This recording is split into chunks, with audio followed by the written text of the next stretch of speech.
सरकार ने 2000 के नोट को लेकर एक बड़ा फैसला लिया है। दरअसल 2 साल पहले ही सरकार ने बाजार से 2000 के नोट वापस मंगाने शुरू कर दिए थे।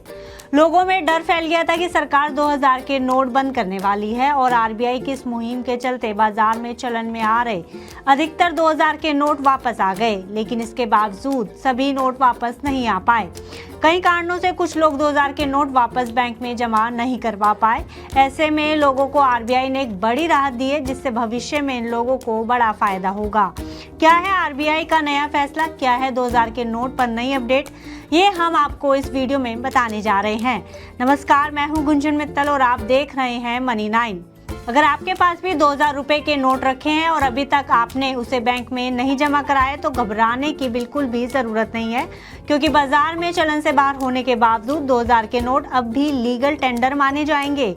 रिजर्व बैंक ने 2 साल पहले 2000 रुपए के नोट को मार्केट से वापस मंगवाना शुरू कर दिया था, लेकिन 2 साल का समय बीत जाने के बावजूद 6099 करोड़ रुपए वैल्यू के 2000 रुपए के नोट अभी भी मार्केट में मौजूद हैं और बैंकों तक नहीं पहुंचे हैं।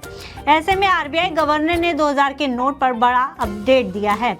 आरबीआई के गवर्नर संजय मल्होत्रा ने गुरुवार को कहा है कि 2000 के नोट अब ज्यादा दिन तक चलन में नहीं रहेंगे, लेकिन उनका लीगल टेंडर रहेगा, यानी नोट अवैध नहीं माने जाएंगे। लीगल टेंडर का मतलब होता है ऐसा पैसा जिसे सरकार द्वारा आधिकारिक रूप से मान्यता दी गई हो कि उसे किसी भी प्रकार के भुगतान को चुकाने के लिए स्वीकार करना जरूरी है। आसान शब्दों में बताएं तो आप किसी भी लेन देन के लिए अभी इसका इस्तेमाल कर सकेंगे, सामने वाला उसे लेने से मना नहीं कर सकता है। भारत में 10, 20, 50, 100, 500 और 2000 के नोट लीगल टेंडर हैं। इसका मतलब है कि कोई दुकान, संस्था या व्यक्ति नोटों को लेने से मना नहीं कर सकता, लेकिन बेहतर है कि उन्हें रिजर्व बैंक ऑफ इंडिया में जाकर जमा करवा दिया जाए। एएनआई की रिपोर्ट के मुताबिक पार्लियामेंट्री स्टैंडिंग कमेटी की बैठक में आरबीआई गवर्नर ने 2000 के नोट को लेकर यह बड़ी अपडेट दी है। बताया जा रहा है कि बैठक में कई सारे सांसदों की ओर से 2000 के नोट के चलन को लेकर सवाल किए गए थे, जिसके जवाब में संजय मल्होत्रा ने कहा कि नोट अब ज्यादा दिन तक मार्केट में नहीं दिखेंगे, हालांकि उनका लीगल टेंडर बरकरार रहेगा और आरबीआई ने इन्हें अमान्य नहीं किया है। साथ ही संजय मल्होत्रा ने यह भी कहा कि वैश्विक चुनौतियों के बावजूद भारत की अर्थव्यवस्था मजबूत बनी हुई है और अच्छा प्रदर्शन भी कर रही है।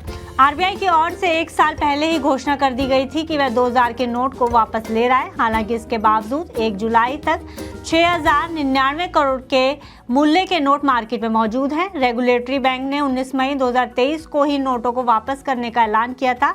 उसके बाद से ही बैंक की ओर से समय समय पर वापस आए नोटों की जानकारी दी जा रही है।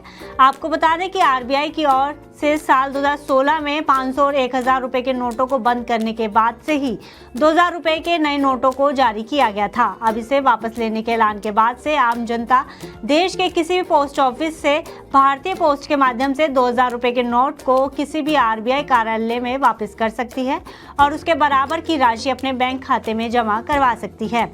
आरबीआई ने बताया कि दिसंबर 2024 तक करीब 98.08% नोट वापस आ चुके हैं। नोटों का कुल मूल्य 19 मई 2023 को 3.56 लाख करोड़ रुपए से घटकर 29 नवंबर 2024 तक 6839 करोड़ रुपए रह गया है। भारतीय रिजर्व बैंक ने जब 2000 रुपए के नोट को वापस लेने का ऐलान किया था, तब उसके बाद से आम जनता को 7 अक्टूबर 2023 तक किसी भी बैंक ब्रांच में 2000 रुपए के नोट जमा करने या बदलवाने की मोहलत दी गई थी।